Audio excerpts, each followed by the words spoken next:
The Honkai Star Rail ship Aventurine X Dr. Ratio was originally a crack ship that I thought would be funny to make. I thought it would be fun to ship a self-centered fun gambler with a self-centered strict scholar together because of the banter that would ensue. I loved the ship so much that I even made unfinished fan art of Aventio, which I will not be keeping from the world anymore. I spent hours on this. It was just supposed to be a crack ship that I didn't think was going to ever be an actual possible ship. Until I found the light cone leak. Oh no. Guys, I don't think this is just a crack ship anymore. And then it got worse with the light cone story. I mean, excuse me? Provocatively? They did not need to add that into the story, but they did this on purpose. Also, Russian roulette, a gun to the heart, gay. And then Peacock arrives, and we get one scene with Dr. Ratio and Aventurine. So what do? I decide to analyze most of the scene. Yep, I am insane. So strap in, guys, gals, and pals, and join me as I analyze the only canon interaction we currently have of Dr. Ratio and Aventurine in Honkai Star Rail's 2.0 update. Trigger warning for the topic of slavery. Also, I will warn you that there will be spoilers for this update's quest. I highly recommend playing through the entire update before watching. There will also be some individual character analysis as well sprinkled in the interaction, not just the ship alone.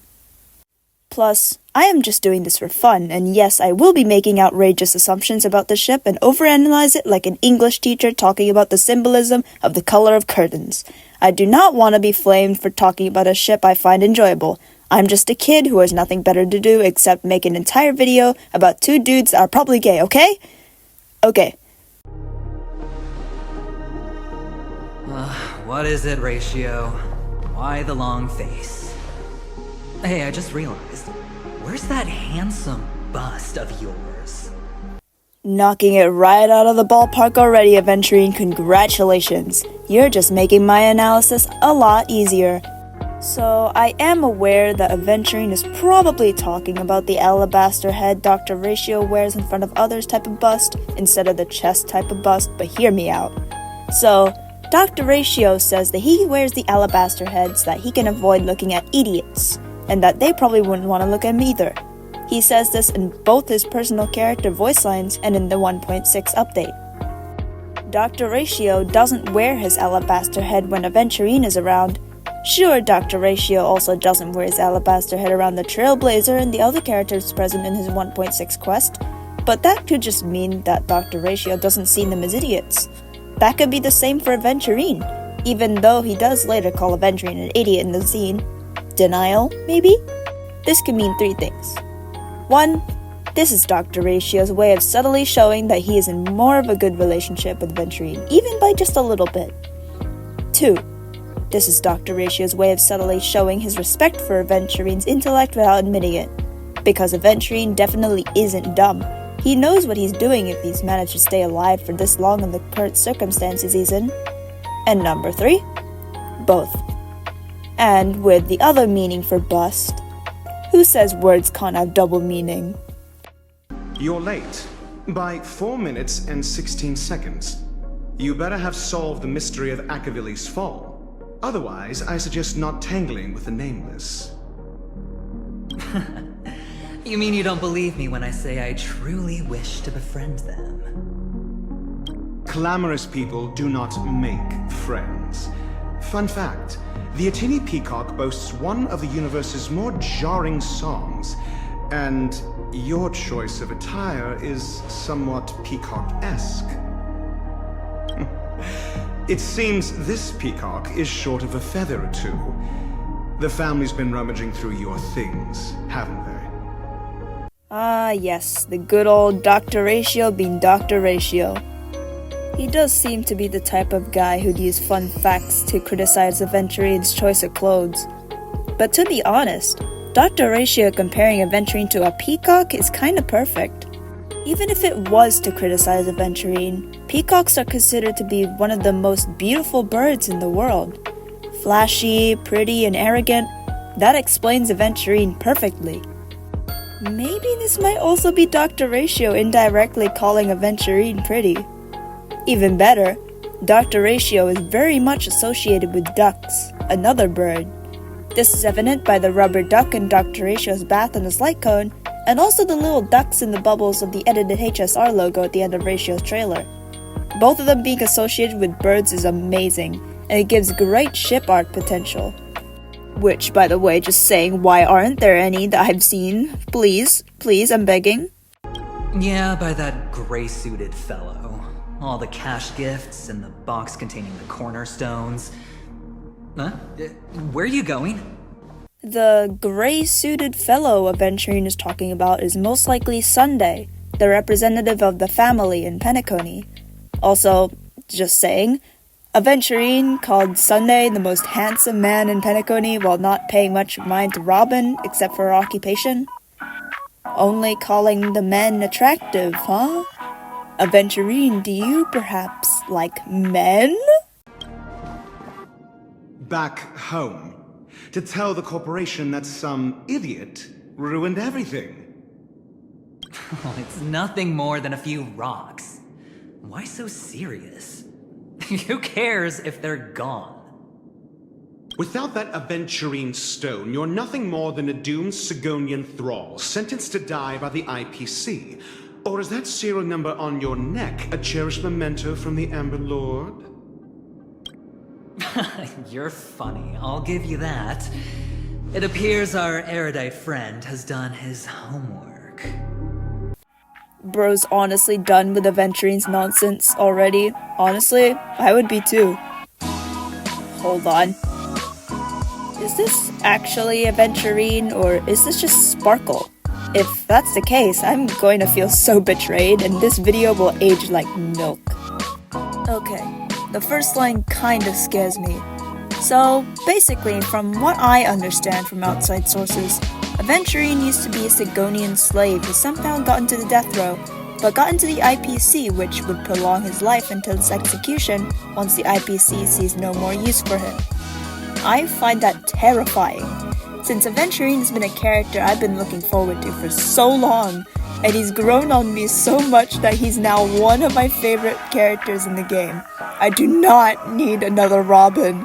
And the way this man looks at the tattoo on his neck before going back to his usual self on the next slide is heartbreaking. I need Aventurine to talk to Dr. Ratio. I need my Aventio comfort scene now. Hoyo, please spare this man, I'm begging you. He's a fellow short king and I love him. Please. To be honest, the next few lines are just Aventurine yapping about the family's plans in the Charmony Festival, and I can't really find much to connect to either of their characters, so I think it's best if I just skip over them. If anyone does end up finding anything, please let me know. Get to the point. What's your plan? Well, no need to expand on that now.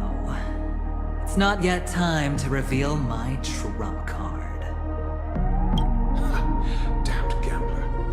Any true collaboration demands trust. Did that notion somehow escape your Sigonian upbringing? Then, do you trust me? That depends on you. Dr. Ratio is getting quite impatient, I see. He just wants Aventurine to get on with it, but of course, Aventurine doesn't want to reveal his trump card yet. He's teasing, and Dr. Ratio hates it, and he starts talking about trust being important. Similar to how people say that trust is an important part of a romantic relationship. Also, I think that now is probably a good time to bring up the elephant in the room. It is useless to deny that Dr. Ratio did make some insensitive comments about Aventurine being a Sigonian, such as calling him a doomed Sigonian thrall, and asking if he had been taught that collaboration requires trust in his Sigonian upbringing. I'm sure that Dr. Ratio saying these things were done on purpose by the HSR devs to point out something like Aventurine having a stereotype because he's Sigonian. Now there's one thing I love in fanfics, and that's seeing characters that are flawed get better. As someone who's experienced racism before, especially after being isolated from the latest pandemic for being half Filipino born in the Philippines, and I admit that this was a pretty terrible thing to say on Dr. Ratio's part. That isn't to say that Dr. Ratio cannot change.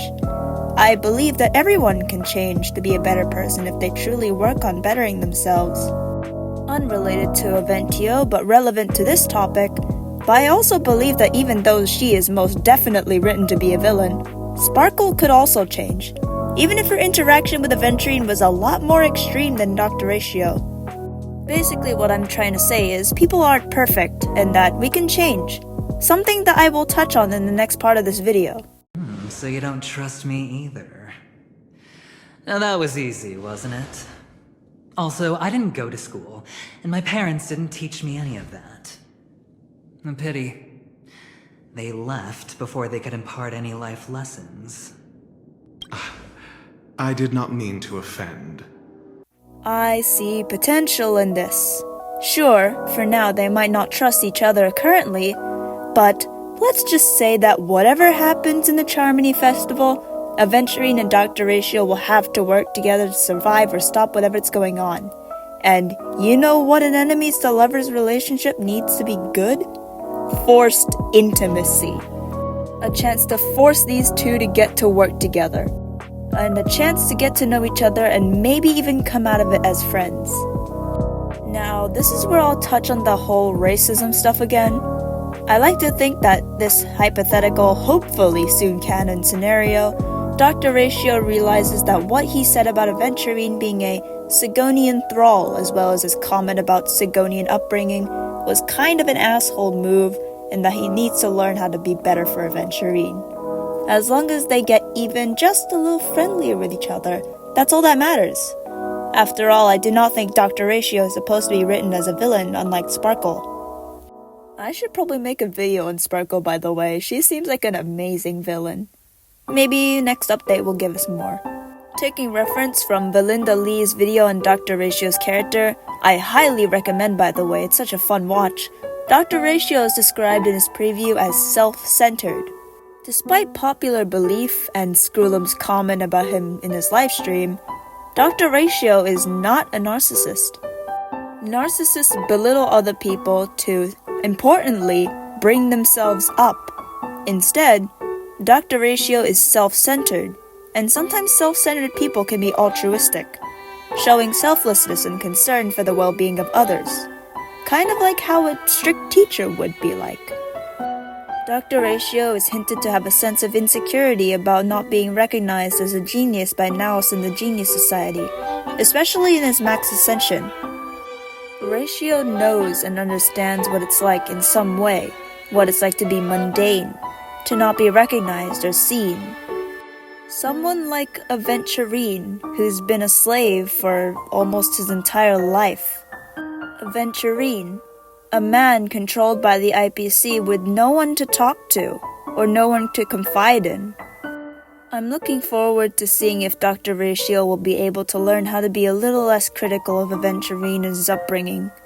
After all, Dr. Ratio is still human. He's not a perfect genius, someone who doesn't make mistakes, like most people think.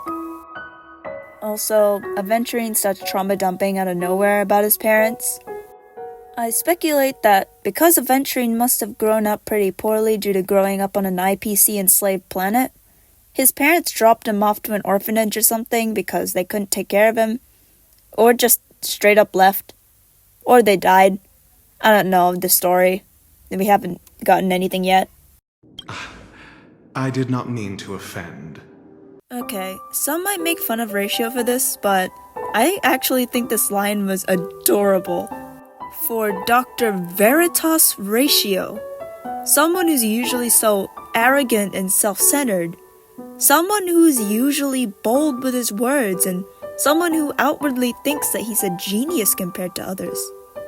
For someone like Dr. Ratio to sound so genuine when he realized that he probably brought up a sensitive topic for Aventurine and immediately apologize is so goddamn cute and so shocking to hear. It shows that Dr. Ratio isn't actually heartless and actually knows when he said something wrong. And he's only currently done that for Aventurine as far as we know. None taken. But they did teach me that friends are weapons of the Avgens. Even under the watchful eye of the Harmony, our friends' performances have far exceeded my expectations. Aventurine is an Avgen, which I assume to be one of the types of Sigonian people. Sparkle describes Sigonians as liars, thieves, social manipulators, wolves in sheep's clothing. But earlier before, he claimed that he truly wished to befriend the Astral Express. It's a little difficult to see whether or not he's telling the truth, so I guess we'll have to wait until the next update. Let's see. The Garden of Recollection and the Astral Express have already made contact.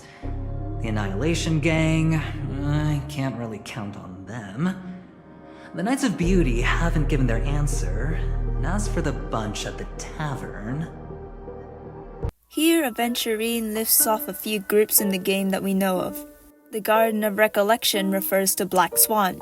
He says that the Annihilation Gang cannot be counted on.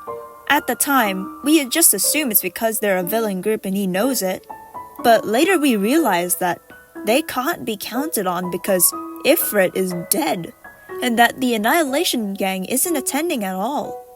As for the Knights of Beauty, it's a little strange that they come up since they weren't a part of the lineup of guests in the 1.6 update livestream. Could this mean that the Knights of Beauty might end up infiltrating Penacony? If that's the case, I'm excited to see my fellow Fruit Cup Argenti again. Speaking of which, I ran into a woman just now who introduced herself as a Galaxy Ranger. The whole conversation felt off. Help me look into her. The Galaxy Ranger is referring to Acheron, by the way. We don't know this yet, but later on, Aventurine tells us that Acheron is the reason why Ifrit died and that the Annihilation Gang isn't coming. Though we don't actually know if Aventurine's telling the truth or not yet. But, again, we'll have to wait until the next update. Or the next. Or the next. Huh? Well, you don't really disdain me that much, do you? Well, seems like I'm on my own again.